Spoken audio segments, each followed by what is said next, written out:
Is the Bank of Montreal in trouble as bad debts rise and we see delinquencies shoot higher, especially in the auto sector? So let's get right into it and see what's going on. BMO to shutter indirect retail auto finance business as bad debt mounts. So just before we get into this, let's remind ourselves how much mortgages BMO has in negative amortization. So they disclosed that mortgages worth $32.8 billion were negatively amortizing in the third quarter ended July 31st. That's the equivalent of 22% of the bank's Canadian residential loan book. For the second quarter ended April 30th, the total was $28.4 billion, equivalent to 20% of BMO's loan book. So BMO is seeing more and more negative amortization mortgages, and that is going to reduce their income as well, because think about it, they're not even getting paid on the interest. Now they can forecast that their income is actually going to rise because they can say, oh yeah, these borrowers are good, they're going to pay us back. And obviously we've got the OSFI that is saying that they need to hold more loan loss provisions, even though, as we've said in past videos, that is just virtue signaling and it's only token amounts that these banks are holding. So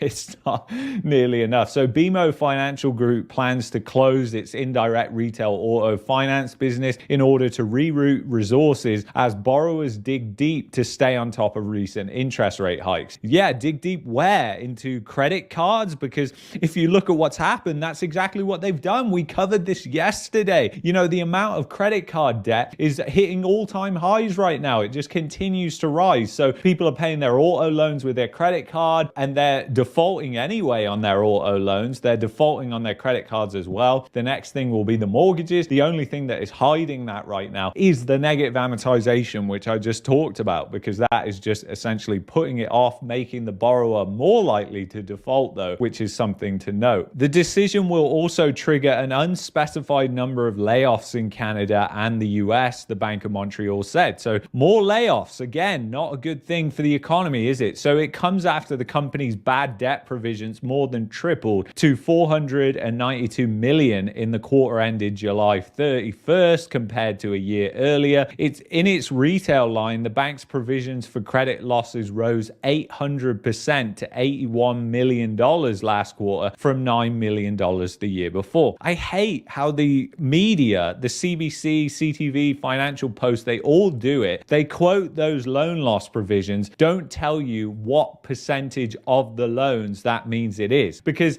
saying $81 million, for some people, they're going to be like, oh yeah, wow, that's a lot of money. But then when you compare it to $1 trillion worth of loans, you're like, what?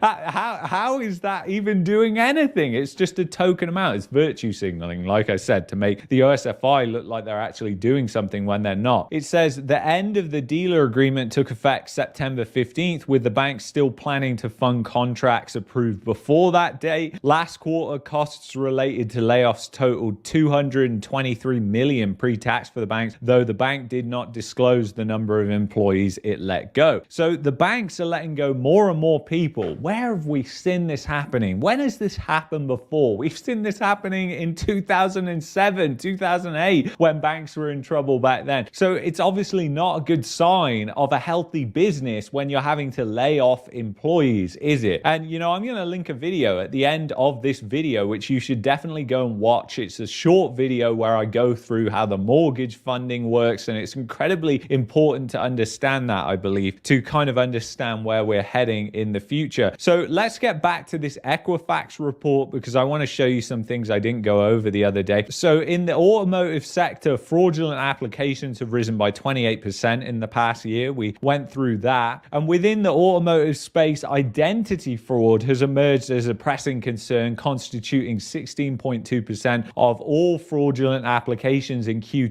2023. So that's not a good thing. And then if we go on to this other Equifax report right here, which is about how it's taking its toll on the consumer, Canadian consumer debt reached $2.4 trillion. We know about that. We know that non-mortgage debt delinquencies are rising. And what I want to show you is this. The auto loan sector tells a different story, with delinquencies surpassing 2019 levels, driven less by the influx of new credit users, while non-bank auto lenders maintain relatively low delinquency rates. There is a noticeable uptick in arrears among consumers with used cars. These are the ones that bought over the past couple of years years probably that are completely upside down on those cars. So who is then having all that risk on their balance sheet? It's the bank that hold all that risk. It's not just commercial real estate, it's the auto bubble, it's the housing bubble. So additionally, financial products with variable interest rates such as unsecured lines of credit and home equity lines of credit are experiencing a faster rise in delinquencies year over year. The 30 plus days balance delinquency rate for unsecured lines of credit significantly exceeded Q2 2019 levels, and early delinquencies in HELOCs are approaching pre-pandemic levels. And just think about the trajectory they're on right now in a quote-unquote tight labor market, although we're going to blow that apart in a quick second here. So obviously things are not really good right now. The labor market isn't even good either. So you're going to continue to see these trends accelerate. They are strong trends and they're not letting up anytime soon. I mean, the Bank of Canada is still holding rates extremely high, and I don't think that's going to change until there's a banking crisis or an economic crisis that hits, which we could be very close to. It looks like we're very close to it, considering how the IV PMIs look, considering the GDP data. So it's interesting what's going on, but the auto sector is not in a good place with all this bad debt that has been built up, all these people that are upside down. Canadian unemployment claims ripped to 2008 high, disqualifications soar. So again, this is not a good thing at all, is it? So if you look at this chart here, more Canadians are seeking unemployment benefits. You can see what happens. Basically, if you look at unemployment claims,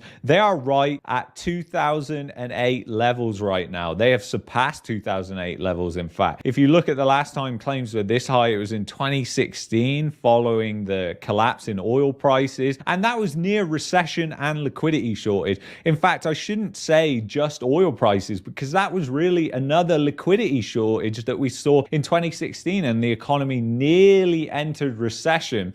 It doesn't look like it's going to escape it this time, and the business cycles are just getting shorter and shorter and shorter. So these crises are just happening more and more now. So it's kind of crazy what's going on. So more Canadians are seeking unemployment benefits. This does not mean good things. So the nearly 10-point annual growth observed is unusually high for the month, excluding 2020. The last July to climb this much was back in 2016 post-oil patch recession. There's a big difference between then and now, though. This isn't a recession. Well, they say that. How can they say that? Oh my God.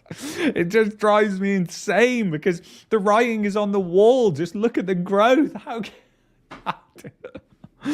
Oh my gosh, it is just crazy, but whatever, let's continue here. This isn't a recession. In theory, Canada is just above its record low unemployment. It's an unusual combination, to say the least. So they're basically suggesting that the unemployment rate is misleading, which could be true. And you think about the amount of people that Canada has invited over. There's supposedly now over 700,000 people here on study permits that have come within the past year. We know about these unemployment lines. We've never seen lines like this since the Great Depression. Obviously, I'm not saying that the government is doing this, but it would be advantageous for them to make the unemployment rate look like it was lower than it actually is, because obviously that looks bad politically if the unemployment rate is really high. So is this showing us the elephant in the room, which is the unemployment claims, which shows us what the actual unemployment and labor market is doing? So it's very interesting to look at what they're pointing out here, and I think that this is more believable than what is going on with the unemployment rate. And you can see how even in 2022, actually this was pretty high, and it's just jumped even higher, but it's the highest since 1997. Just think about that for a second, and think about that with the inverted yield curve as well. It kind of makes sense. Employment insurance claims are ripping higher, especially for the time of year. Claims rose 9.6% from last year, hitting a whopping 404,000 initial claims and renewals in July. Prior to 2020, claims were last this high in December 2008. So that just kind of shows. And then Canadian unemployment claims are showing recession-like growth in a tight market. So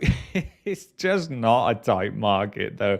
Let's just face it. I mean, when these statistics get revised, which they will in the future, no doubt, the unemployment statistics are what I'm talking about here. Because basically, Statistics Canada is going to have this rosy view that goes along with what the mainstream media is saying, what the government is saying, that the economy is resilient, that the labor market is resilient to these interest rate hikes. But we know debt in Canada held by private businesses is absolutely insane. I mean, let me just pull it up here. So here we are. Private debt to GDP stands at around 270%. So this is much higher than the household sector. You've only got to think of what we discussed on Monday with what's happening with Toronto. I mean, it's essentially going bankrupt, and you're seeing cities also in the UK, Birmingham, essentially going bankrupt as well. So whilst all this is going on, do you expect that the pressure on unemployment is going to be less or more? Less or more? It's going to be more, obviously. I mean, we just went through BMO and what's going on. They're going to be laying more people off. These are supposedly the big employers of the economy, the strong, resilient banking system, as Chrystia Freeland says. So, you know, there is major divergences between different data parts. But we know from the Ivy PMI, the GDP data, we know from productivity, we know from everything else that it is more likely than not that what Better Dwelling is showing here is more likely a more accurate picture of what's going on in the labor market right now versus the unemployment rate. So it's very interesting what's happening here, and we'll continue to monitor this as time goes on. If you've enjoyed this, you might like this playlist here. You might like this video here. If you want to help support this channel, go to patreon.com/marketmania. If you're looking for a VPN, go to expressvpn.com/marketmania. I hope you like the new camera this week. I'll see you on